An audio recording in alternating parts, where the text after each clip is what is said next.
Hello everyone. In this video, I'll show you how to fix the App Store error that says there's a billing problem with the previous purchase. This usually happens when your payment method on file is declined or has an issue. To fix it, open the Settings app on your iPhone or iPad, tap on your Apple ID at the top, then go to Payment and Shipping. Here, you'll see your current payment method. If it's expired, update your card details. If the card is no longer valid, add a new one, like a debit card, credit card, or even PayPal, depending on your region.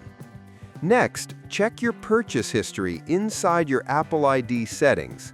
If you see a pending charge, tap on it and make sure the payment method linked can cover the amount. Sometimes even small, unpaid balances can cause this error. If updating the payment method doesn't solve it, try removing all payment methods, then re-adding the one you want to use. Also, make sure your billing address matches the one your bank has on record, because mismatched details can lead to declined transactions. As a last step, if nothing works, contact Apple support directly from your device. They can review the failed transaction and help clear the block. And that's it. By updating your payment method, clearing any pending charges, or contacting Apple support, you can fix the billing problem and get back to downloading apps without interruptions.